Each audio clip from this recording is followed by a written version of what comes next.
Parce que la dernière fois, je vous ai parlé du risque relatif, la prévalence.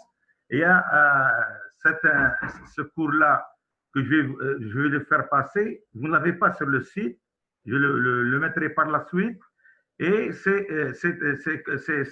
on va voir uniquement les éléments, comment calculer un risque relatif, comment calculer une prévalence, à travers ces exemples. Donc,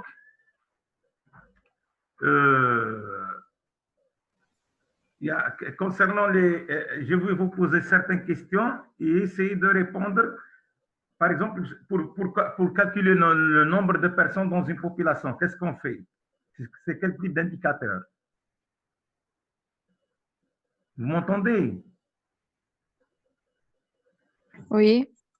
Quel est l'indicateur qu'on doit calculer pour déterminer le nombre de personnes atteintes dans une population? La prévalence?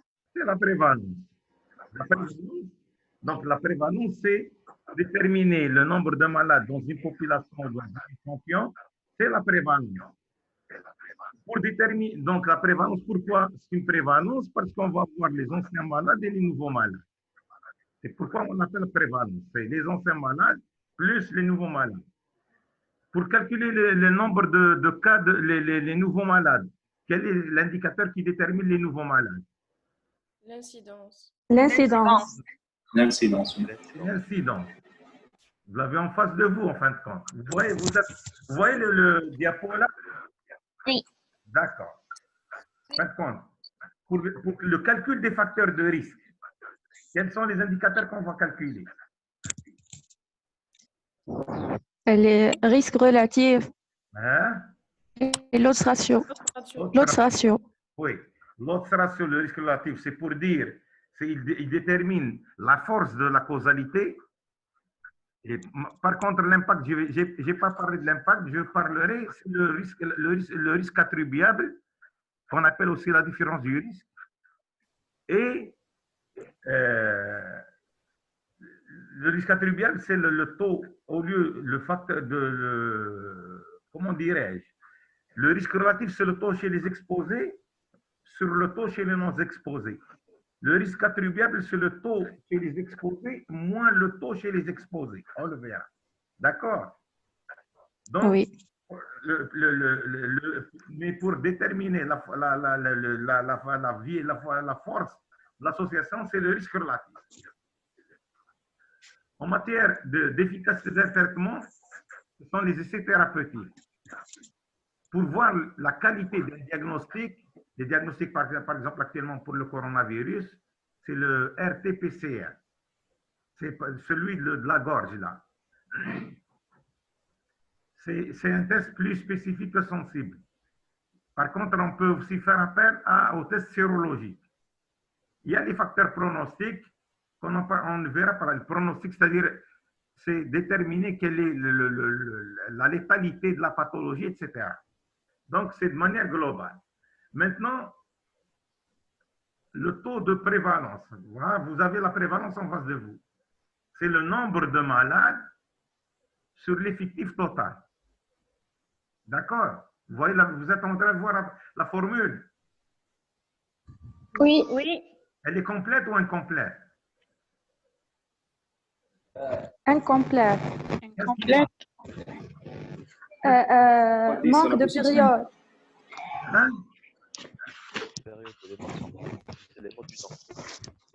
Qu'est-ce qui manque? La période. La période, mais beaucoup plus, un élément fondamental. Si vous ne le mettez pas, ça ne devient pas. Facteur de dimension. Hein? Facteur de dimension. Le facteur de dimension, le 10 puissance 1. C'est multiplié par 100, par 1000. Si vous multipliez pas, si vous faites pas, vous mettez pas le facteur de dimension, vous allez avoir un chiffre absolu. C'est-à-dire, il ne vous permet pas de faire la comparaison entre des populations de tailles différentes. C'est pourquoi on calcule des pourcentages. Ça peut être un pourcentage, je peux multiplier par 100, par 1000, par 10 000, etc. Et comme je vous ai dit la dernière fois, c'est à vous de choisir en fonction de la taille de votre population. Si l'effectif, cet effectif-là est important, par exemple, c'est des millions, je vais multiplier par 100 000. Si, par exemple, ce sont des centaines de personnes, je vais multiplier par 100. Et donc, vous avez la prévalence. Il vous dit un temps fixe. Elle vous donne une photographie de la prévalence. Moi, c'est pour vous montrer, à travers ce cours seulement, c'est pour vous montrer comment calculer les indicateurs. C'est tout. Donc, c'est pourquoi je fais passer certains diapos.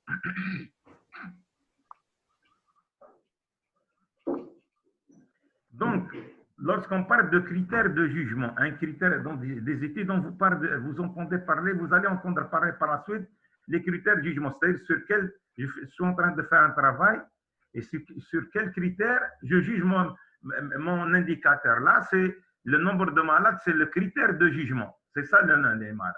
C'est le critère de jugement, présence ou absence de la maladie. C'est ça le critère de jugement. Donc, en haut, il y a les malades. Et en bas, l'effectif, vous avez la population source et vous pouvez avoir l'échantillon. C'est-à-dire, j'ai dit le nombre de malades en haut. En bas, je vais mettre la population concernée par l'étude. Ça peut être la population générale, c'est la population source. La population, par exemple, je veux avoir le nombre de coronavirus dans la commune de Annaba. Donc, en haut, je vais mettre le nombre de coronavirus détectés. Sur l'effectif, c'est la population de la commune de Annaba, multiplié par 10 puissance 1. Et là, j'ai mon prévalence au sein de la commune de Annaba. Mais je peux être limité et faire un échantillon. Donc, au lieu de prendre la population totale, donc je prends un échantillon et j'essaie de voir le nombre de malades parmi ces échantillons, cet échantillon, sur le total de l'échantillon, multiplié par 10 puissance 5. Et comme vous l'observez, ce qui se trouve au numérateur, d'accord, ce qui se trouve au numérateur se trouve au dénominateur. Ça, par exemple, là, vous avez 15 malades, et là, vous avez toute la population, même les 15 malades sont comptabilisés dans l'effectif total. Seulement, c'est pour comprendre c'est quoi une population source. Une population source, c'est la population concernée par l'étude. Mais à partir de cette population source, je peux retirer un échantillon. Donc, c'est pour extrapoler. Par exemple, je veux faire un travail sur la tuberculose au niveau de la commune de Annaba. Et à travers, ce sont les malades hospitalisés au CHU d'Annaba. Donc, en haut, je vais mettre les malades qui font une tuberculose hospitalisés au CHU d'Annaba. Ou bien, quel type de malade? Ou bien, je vais mettre tous les malades hospitalisés ou non? Sur le total de la commune de Annaba. Vous m'entendez? Oui. Le nombre de malades en haut. Quels sont les tuberculeux que je vais prendre en haut?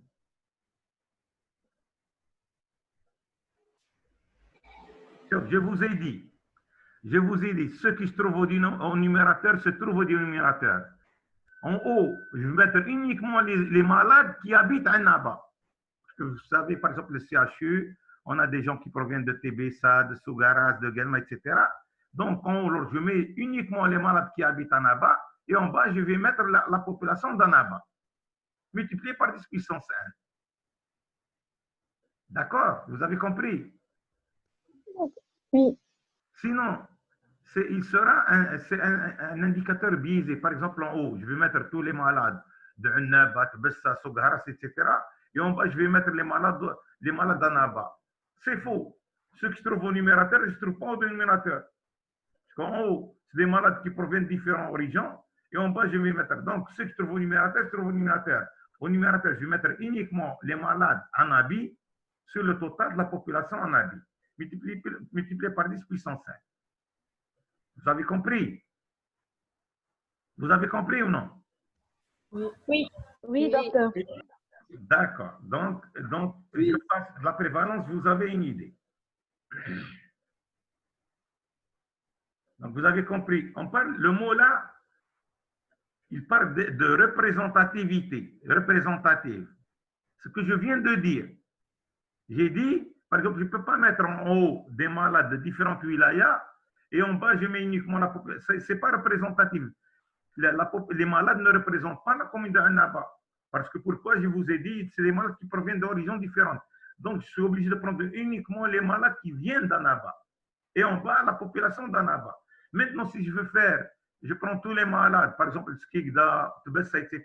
À ce moment-là, je peux, au numérateur, pardon, au dénominateur, je vais mettre toute la population des wilayas limitrophes. Ça, c'est le mot représentativité, pour dire il est représentatif ou il n'est pas représentatif. Par exemple, je prends par exemple le nombre en matière de prévalence. Vous avez en haut le nombre de malades de tuberculeux hospitalisés au niveau de la pneumologie. Donc, c'est le nombre, vous avez le nombre de malades hospitalisés, de tuberculeux hospitalisés au niveau de service de pneumologie. En bas, quelle est la population que je vais mettre? Essayez de répondre. Les patients hospitalisés en pneumo. Oui. Je vais mettre uniquement les malades hospitalisés, le total des malades hospitalisés en pneumo.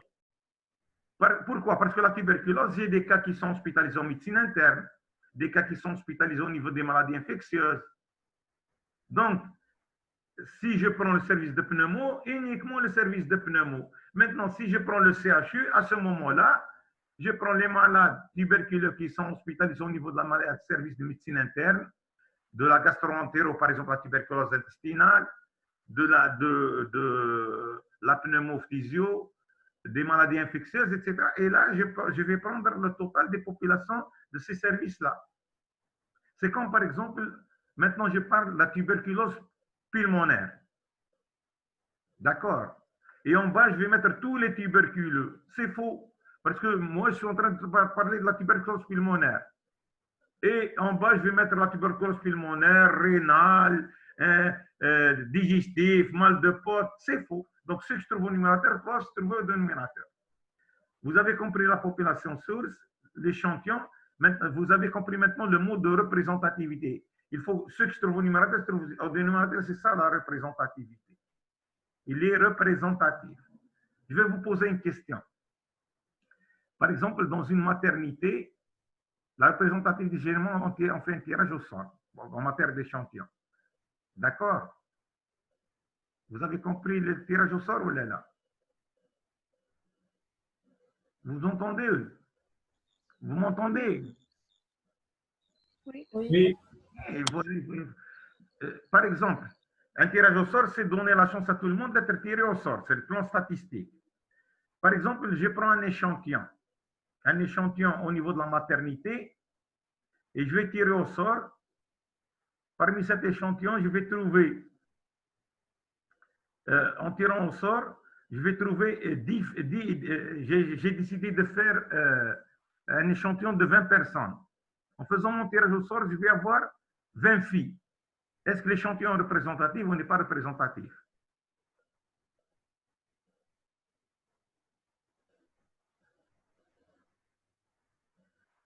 Non. Non, pourquoi? Le nombre doit être supérieur à 30 normalement. Là. J'ai pris le nombre.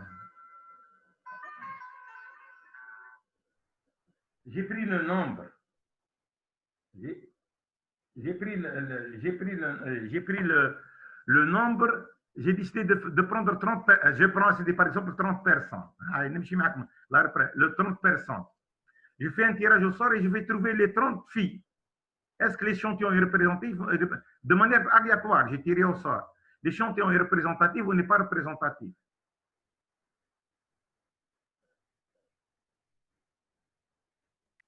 Oui, il est représentatif Il est, sur le plan statistique, il est représentatif parce que j'ai tiré au sort. parce que c'est au hasard. Ah, j'ai pris au hasard. Mais réellement ça ne va pas se passer de cette manière. Réellement, ça ne va pas se passer de cette manière. La loi de Mendel, elle va être respectée. Mais, par exemple, supposons, c'est pour vous dire que lorsqu'on tire au sort, c'est représentatif. Mais généralement, parce que j'ai tiré au sort, mais réellement, je ne vais pas trouver toutes les filles, je vais trouver aussi bien des filles que des garçons. Donc, vous avez compris le mot, parce qu'on le verra dans la causalité, le cours causalité. On le verra par la suite. Par exemple, un exemple du calcul de la prévalence. On a essayé de voir la prévalence de l'hépatite A chez les sujets VIH positifs, c'est-à-dire les gens qui sont SIDA VIH positif. On a essayé de voir l'apparition de l'hépatite A chez ce type de personnes. Vous savez que les gens à VIH positif sont immunodéprimés. Et donc, on a essayé on a pris un échantillon uniquement des personnes VIH positives et qu'on a suivi durant 7 mois, qu'on a fait sur 7 mois, et on a essayé de voir la présence ou l'absence de l'hépatite A. Donc, prévalence d'hépatite A chez des sujets VIH positifs durant 7 mois, le recueil de tous les patients VIH positifs d'un hôpital. Et on a essayé de voir par la représentation. Là, vous avez les VIH positifs chez lesquels vous avez l'hépatite A. Vous avez 77 hommes et 35 femmes. Donc, 112 malades. Chez les VIH positifs, chez lesquels on n'a pas trouvé d'hépatite A, on a 32 hommes et 10 femmes, soit 42 personnes. Au total, j'ai 154 personnes, pardon. Donc, le pourcentage, comment vous allez le calculer? Quelle est la prévalence de l'hépatite A chez cette population-là?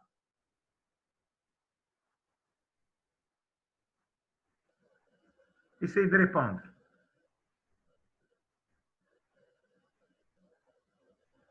Vous suivez? Vous suivez? Oui. Là, vous me dites oui parce que je ne vois pas, parce que la salle, je n'ai pas le nom. Donc, c'est le seul moyen de savoir si vous suivez ou non, s'il n'y a pas de coupure, c'est de me répondre oui. Donc, quelle est la prévalence ici? Elle est de 73%. Comment on l'a calculée? 102 sur 100. Hein? Le nombre de malades sur le nombre des patients. Et comment? Vous avez le tableau en face de vous ou non? 112 sur 112. Les hommes et les femmes sur le total de la population, sur le 154. Oui, donc 112 sur 154 multiplié par 100. Vous trouvez 73%. Et donc, et les 78%, ça représente quoi?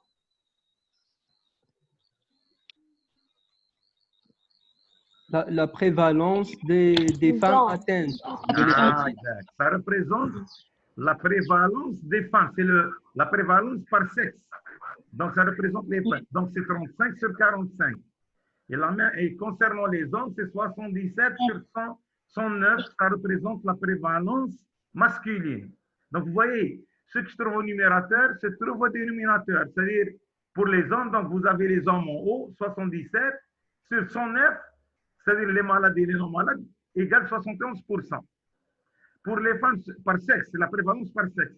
35 sur 45 multiplié par 100, vous avez 70%. Et 112 sur 154 multiplié par 100 égale 73%. Là, ça veut dire quoi? Ça veut dire que vous avez la prévalence totale, aussi bien pour les femmes que pour les hommes. Les 71%, les 78%, ils représentent une prévalence spécifique par sexe. OK? D'accord. Maintenant, l'incidence. L'incidence, ce sont les nouveaux malades, c'est le nombre de personnes par le temps, c'est normal. Multiplié par 10 puissance 5. Hein? Là, la formule aussi, il y a le 10 puissance 5 qui manque. D'accord? L'auteur a mis per 100 ans. Pourquoi les per 100 ans? Parfois, le taux d'incidence, il a mis les per 100 ans. Parfois, par exemple, je suppose que je vais prendre des malades, les nouveaux malades, ce sont les nouveaux malades. Et les per 100 ans, par exemple, je fais un suivi de l'incidence sur 3 ans, de 1000 personnes. Vous suivez? L'étude, là, l'auteur, il va suivre, il a 1000 personnes sur 3 ans qu'il va suivre et voir le nombre de malades. Sur les 1000 personnes qu'il va suivre, il va trouver, sur 3 ans, il va trouver 15 malades. Donnez-moi le nombre, la formule par chiffre. Instable. Nouveau cas, 100%. Les nouveaux cas, c'est 15 malades. Et il va suivre 1000 malades sur 3 ans. Parmi les 1000 malades sur 3 ans, il va avoir 15 malades. Donc, en haut, ce sont les nouveaux malades, 15 malades. Et en bas? Sur 1000 fois 100 fois 1000. 1000. 15 par 1000. 15 sur 1000 multiplié par 100. Oui. Hein? Il les a suivis sur 3 ans. Ça veut dire, comme il a suivi 1000, donc c'est pourquoi on vous dit personne par temps. 3 années, donc c'est 3000, ça devient 3000 au lieu de 1000. D'accord? C'est-à-dire, les 1000 personnes, je vais les suivre sur 3 ans. Donc, 1000, l'année prochaine, c'est comme s'il y a de nouveaux 1000, et l'année prochaine, 1000. Donc, c'est pourquoi les personnes tombent. Donc, c'est les nouveaux cas sur 1000 multiplié par 3. Parce que le temps est 3 années. Vous avez compris? Oui. Non, monsieur. Très simple. Vous avez 1000 personnes que vous allez suivre pendant 3 ans. Ça devient en fin de compte 3000 personnes et non pas 1000 personnes. Chaque année, vous avez suivi pour 1000. Et vous avez 3 ans. Donc, chaque année, j'ai 1000 fois 3. Donc, c'est pourquoi on vous met les personnes, temps. Les personnes, 1000 multiplié par le temps, 3 ans. Si c'est 4 ans, 1000 multiplié par 4. 5 ans, 1000 multiplié par 5 ans. D'accord? Oui.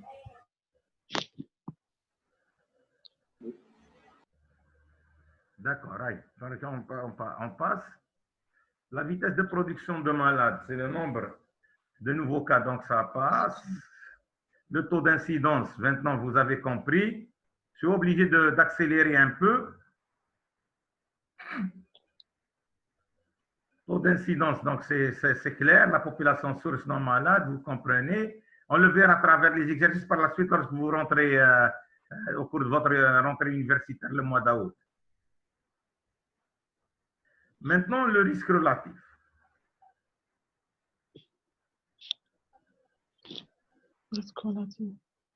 Le risque relatif, je vais vous donner un exemple.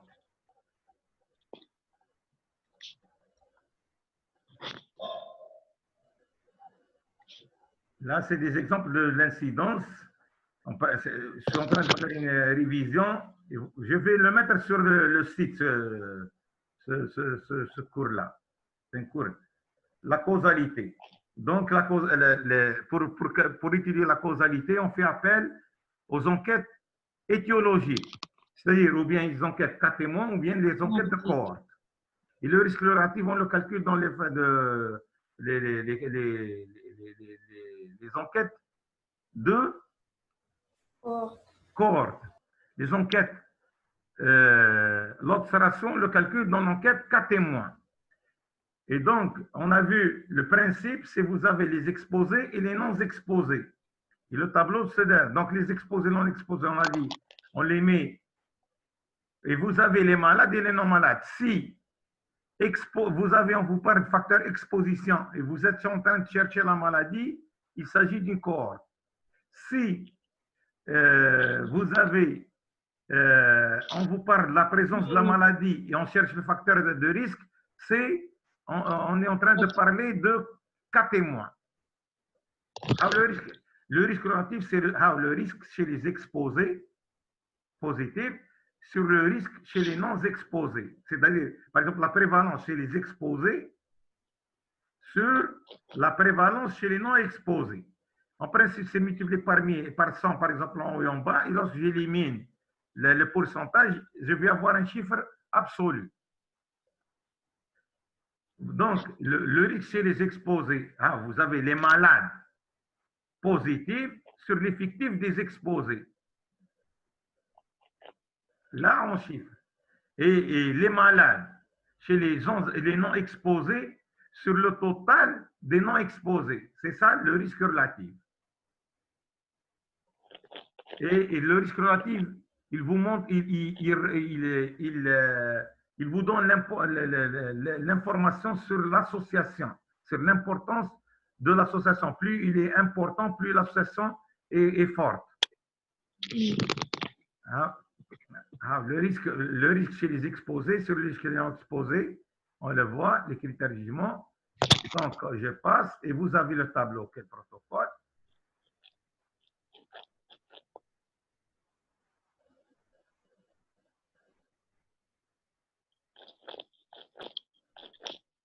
Voici un tableau. Vous avez les exposés, les non exposés, les malades, les non malades. Donc, vous avez 4 malades pour les exposés et un non malade. Pour les non exposés, vous avez 2 malades et 3 non malades. Et donc, exposé, comment on calcule le risque relatif? Vous avez 5, donc les exposés. Vous avez, chez les exposés, vous avez 4 malades et un non malade, les non exposés. Donc 5, c'est les 10. La 10, c'est le protocole, c'est le nombre de malades qu'on a suivis. C'est pas ça, la formule. Donc, voilà la prévalence. La prévalence, c'est les exposés. Donc, c'est 4 sur 5. 4 sur 5. La prévalence chez les non exposés, c'est combien? 1 sur 5. Là, 2. 2 malades sur 5, le total. 2 sur les malades et les non malades. Là, 4 sur 5. Voilà, 2 sur 5. Donc, la prévalence, le taux chez les exposés, c'est 4 sur 5. Le taux chez les non exposés, c'est 2 sur 5. Et vous avez votre résultat. Donc, 4 sur 5 sur 2 sur 5 est égal à 6 sur 10.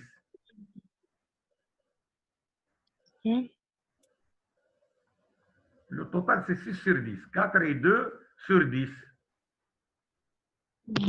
Alors, le risque 4 sur 5 sur 2 cinquièmes égale à 2. Donc, ça veut dire quoi 2? Ça veut dire quoi 2? Interprétez les deux. Ça veut dire quoi? Risque relatif. Facteur de risque. Le risque relatif. C'est un facteur de risque. Donnez-moi l'interprétation.